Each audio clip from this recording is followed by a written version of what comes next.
பழனிசாமி சேலத்திலிருந்து சொல்றேன், நீ ஒரு இடத்துல ஓ தொகுதியை சேர்த்து டெபாசிட்டுக்கு செக்யூர் பண்றதுக்கு அலைய போற, நீ ஜெயிக்கவும் முடியாது. டெபாசிட்டுக்கு நீ அலைய விடல. ஒண்ணு அமித்ஷா நான் பார்த்த அரசியல் தலைவர்கள் ரொம்ப சூடு. நீங்க நினைக்கிற மாதிரிலாம் இல்ல. நீ இன்னும் 1000 பழனிசாமி தூக்கி சாப்பிடுறாரு. ஒருங்கிணைப்பு குழுலாம் இந்த பழனிசாமி ஒத்துற மாதிரி இல்லை. அவருடைய ஒரே கண்டிஷன், இந்த கட்சி வேணாம், நான் அடமானம் வச்சிடுறேன், அப்புறம் வித்துடுறேன், நான் ஓபிஎஸ், சசிகலா, புகழேந்தி, நான் பேர் சொல்ல விரும்பாத ஒருத்தர் யாரையும் சேர்த்துக்க முடியாதுன்னு அதையெல்லாம் சொல்லிட்டார் அவர். ஆகவே இதுதான் நிலைமை. ஆகவே நான் ஜெய்சிடி பிரபாகரன் மற்றவங்களாம் எடுத்த முயற்சி, பெரிய அளவில் எடுத்த முயற்சி வீண் போனதுன்னு நான் தைரியமாக சொல்லிக்கிறேன். ஏன்னா லட்சோப லட்சம் தொண்டர்களும் மக்களும் அதை விரும்பினாங்க. எல்லாரையும் நான் கைகூப்பி கேட்டுக்கிறேன். எவ்வளவு மேக்சிமம் முயற்சி எடுக்க முடியுமோ எடுத்துட்டோம். அந்த முயற்சிக்கு வர்றதுக்கு ரோட்ல போறவங்க இவங்கன்னு சொன்னதை கூட நாங்கள் தாங்கிக்கிட்டோம். ஆனால் பழனிசாமின்ற ஒரு தீய சக்தியால அது தடைபட்டு போச்சு, முடியல. இப்போ நாங்கள் என்ன பண்ண போறோம்னு கேட்டீங்கன்னா, ரொம்ப தெளிவா வேற வழி இல்லை. கொடியெடுக்கும் தொண்டர்களே முடிவெடுப்பார்கள், கொடியெடுக்கும் தொண்டர்களே முடிவெடுப்பார்கள் ஆரம்பிச்சு தமிழகம் முழுவதும் பொறுப்பாளர்களை நியமித்து மாவட்டம் தோறும் பொறுப்பாளர்கள் நியமிக்கப்படுவார்கள். வண்டியெல்லாம் ரெடி பண்ண சொல்லிட்டேன். நானே களத்தில் இறங்கி பிரச்சாரத்திற்கு போக தயாராகிவிட்டோம். நாங்கள் எல்லாரும் சேர்ந்து போறோம். தொடர்ந்து பல வண்டிகள், பல தலைவர்கள், முன்னாள் சட்டமன்ற உறுப்பினர்கள், இப்படி பல பேர் எங்களோடு வருவார்கள். ஆகவே இந்த பழனிசாமி அதிமுக கூட்டணி இல்லை, வழக்கு முடிய வேண்டும். அதிமுக கூட்டணி இல்லை. பழனிசாமி அணி எடுத்த முடிவு முறையான முடிவு அல்ல. ஆகவே அதை மாபெரும் புரட்சி வெடிக்கும். எல்லா இடங்களுக்கும் பிரச்சாரம் போவோம். இந்த கூட்டணியை நாங்கள் ஏற்றுக்கொள்ள மாட்டோம். பிஜேபிக்கு எங்களுக்கு எந்த பிரச்சனையும் இல்லை. பழனிசாமி எடுத்த முடிவு கட்சி கிடைத்த துரோகம். அதுக்காக தான் இது கூட்டப்பட்டது. உடனடியாக இந்த நடவடிக்கையில் இறங்க போகிறோம். அமித்ஷா நான் பார்த்த அரசியல் தலைவர்கள் ரொம்ப சூடு. நீங்க நினைக்கிற மாதிரிலாம் இல்ல. நீங்க இன்னும் 1000 பழனிசாமி தூக்கி சாப்பிடுறாரு. எல்லாம் கணக்கே கிடையாது பழனிசாமி, அமித்ஷாக்கு. அதனாலதான் ஆட்சி சென்ட்ரல் இருக்கு. ஆட்சி போயிருக்கணும், ஆட்சி இருக்கு. சந்திரபாபு நாயுடு புண்ணியத்திலையும் நிதிஷ்குமார் சப்போர்ட்லயும்.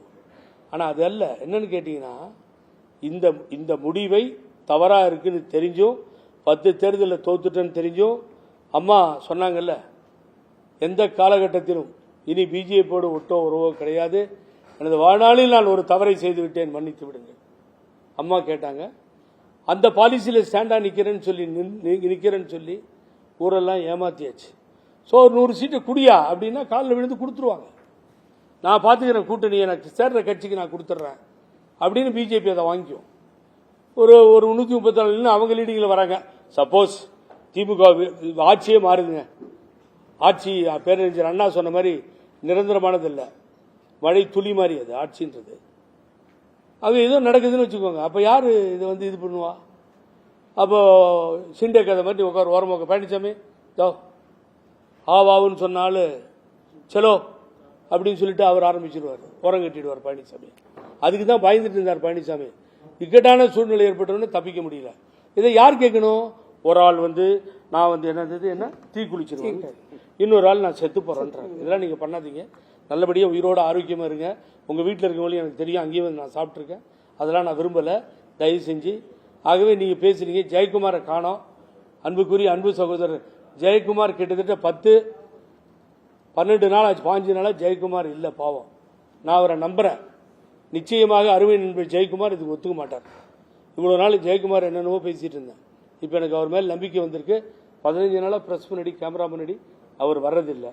ஆகவே ஓஎஸ் பண்ணி இப்படி கேபி முனுசாமி விடுங்க, அந்த திருந்த மாட்டார், என்ன வேணாலும் மாறி பேசுவார்.